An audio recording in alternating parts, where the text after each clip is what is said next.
Mining acted as a catalyst for the growth and expansion of the United States as it drove thousands of pioneers westward for the prospect of riches.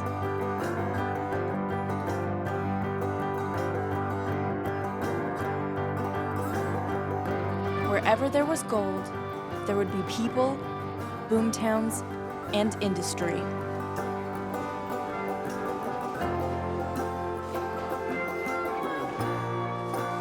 Mining built this country.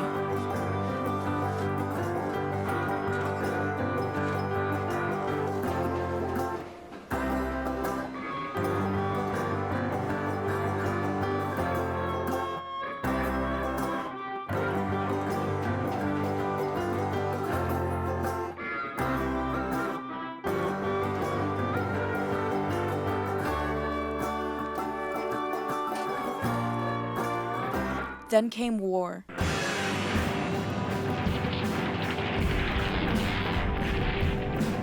During World War II, mines across the U.S. were shut down, and miners were sent to aid in war efforts, most never to return. The significance of mining in our history was abandoned with those mines.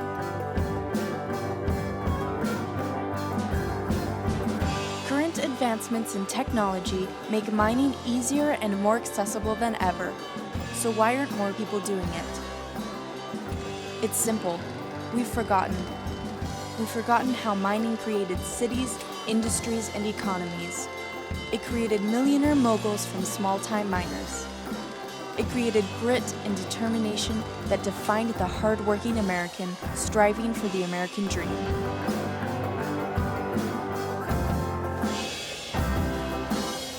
One nation, under God, indivisible, with liberty and justice for all. Today, there are hundreds of thousands of abandoned mines across the U.S. waiting to be worked again. At Gold Rush Expeditions, we are dedicated to keeping mining history alive and reminding the world that mining is still a valuable and profitable endeavor. Mining built this country.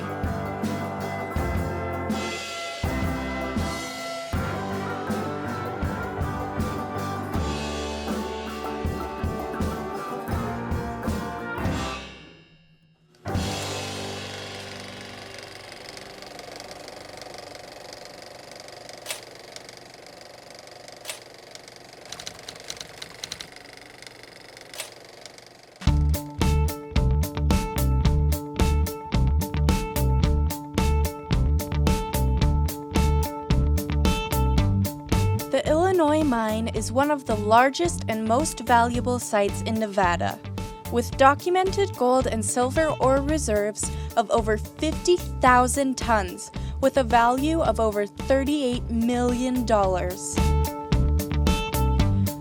Despite the success of the mine, the Illinois has a bit of grim history.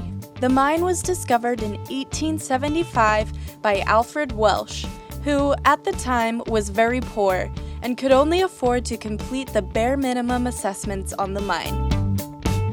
After selling the mine and buying it back, by 1889, the Illinois was producing hundreds of thousands of dollars of ore.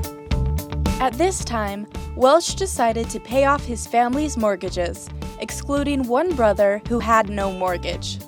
This brother insisted that Welsh pay him an equal amount as the rest of his family. But instead, Welsh brought his brother back to the mine. One day in 1891, Welsh's brother shot Welsh and fled the scene, and the Illinois mine was forced to close. The Illinois was reopened later and worked on and off since then. Today, the mines on the Illinois property are in surprisingly good condition. Most of the workings are interconnected, and the drifts and shafts in the main workings are timbered. The Illinois mine workings are cut into stable and competent rock. There is mapping from 1930 and 1973 available with geological estimations. The drifts have been run with water and air lines, probably circa 1970. Additionally, there has been electrical lines run into the top two levels with lighting and new wood supports. Surveyors estimate that there are over 10,000 feet of workings on at least 5 levels. The Illinois mine should be viewed as a commercial operation. A plan of operations and bonds would be required to bring this mine to active status again.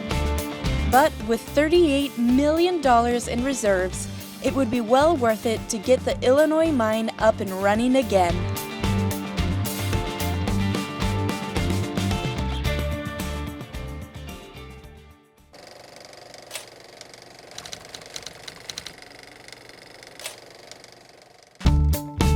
The Mary Clow mine was originally part of the Charleston Hill National Mines Group, which consisted of 11 unpatented claims in the area.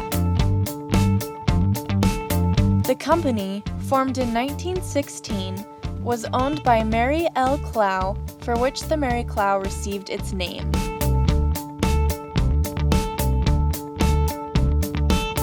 There are many structures on the claim, including more than 5 collapsed buildings, including an ore bin, tipple, sorting facility, and cabins, as well as many relics scattered across the claim.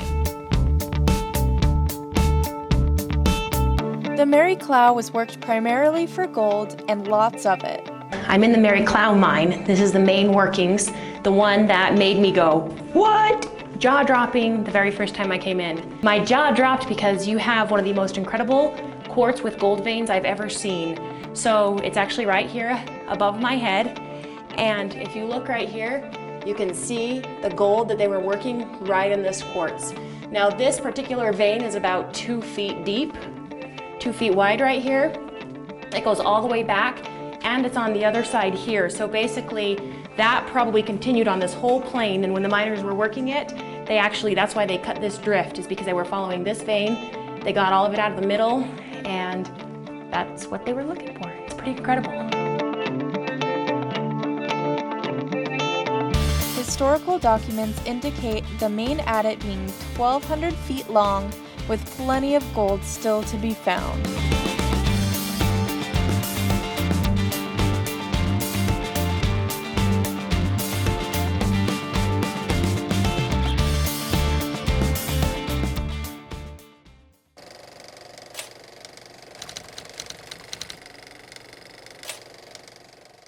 The Carmelita Mines and Mill consist of 2 large camps in the remote low hills of Arizona.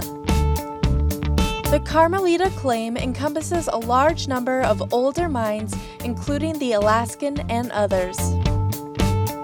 The property was originally known as the Yuma Mine, and there is evidence that the mines were worked in or around 1840 by Spanish miners.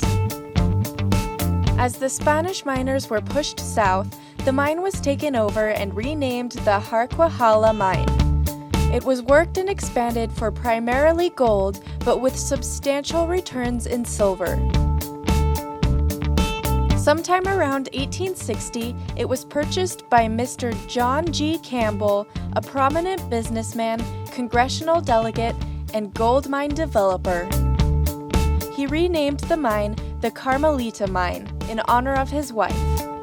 Mr. Campbell found a new mistress sometime in the 1870s, and as part of a bitter separation and divorce, Carmelita took ownership of the couple's home, ranch land, and the Carmelita Mine. She held the property for over 40 years, employing a small number of miners who would break gold from the quartz ledges and then load up mules to transport the ore to Carmelita's ranch. There, it was crushed and processed using arrastras. This operation supported Carmelita and a crew of over 250 Native Americans who worked on the ranch and in the mines.